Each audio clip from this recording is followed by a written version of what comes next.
Работы по реконструкции электроподстанции «Гагра-1» были начаты более года назад. И вот они завершены. Полностью обновленная станция с новым оборудованием встречает гостей. Посол России в Абхазии Алексей Двинянин и генеральный директор РУП «Черноморэнерго» Аслан Басария, перерезав красную ленточку, дали символичный старт запуску новой электроподстанции.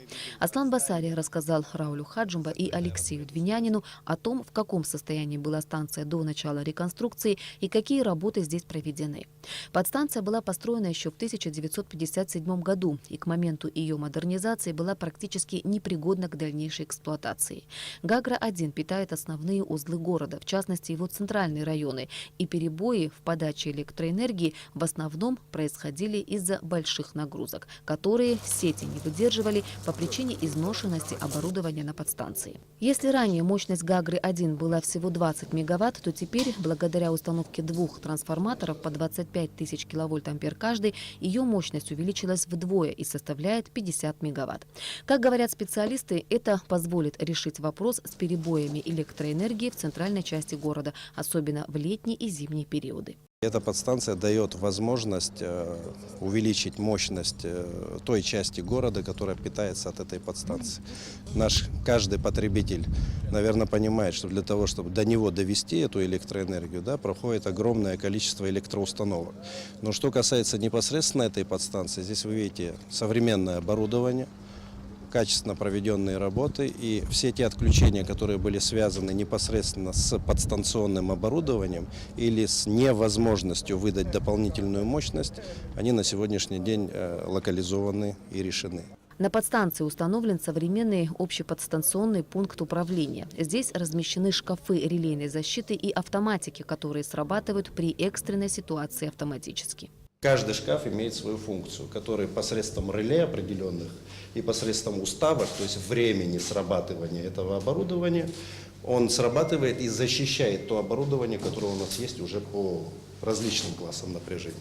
Так как потребление электроэнергии в Гагарском районе с каждым годом растет, на электроподстанции учли и возможность увеличения энергонагрузок. Для этого здесь установлено закрытое распределительное устройство. Безусловно, ввод в эксплуатацию электроподстанции Гагра-1 – значимое и важное событие не только для района, но и для всей Абхазии. Я, конечно, не могу не отметить ту признательность подрядчику ГУП «Черноморэнерго» Абхазии, которая выполняла эти работы на базе финансирования, предоставленного Российской Федерацией в рамках инвестиционной программы 2017-2019 годов. Я искренне надеюсь, что данный объект принесет пользу как жителям Гагринского района и близлежащих окрестностей, так и туристам, которые посещают вашу республику. И хочу выразить уверенность, что их количество будет расти, так же, как будет увеличиваться и благополучие всех жителей и всех граждан Республики Абхазия. Хочу поздравить всех жителей Гагринского района с тем, что сегодня мы видим, вводится подстанция Гагра-1. Мы все ждали этого события. Качество и потребляемость и подача электроэнергии у нас намного увеличиваться будет. Поэтому мы рады тому, что наши потребители получат качественную электроэнергию. Следует отметить, что в рамках российской инвестпрограммы еще на двух электроподстанциях, питающих город Гагра-2 и Гагра-3, также проведены ремонтные работы и установлено новое оборудование. Все масляные выключатели заменены на высоковольтные или газовые, а два силовых трансформатора мощностью 5,5 мегаватт на 10 мегаватт. Как говорят специалисты, проведенная работа положительно скажется на энергоснабжении главного туристического города страны.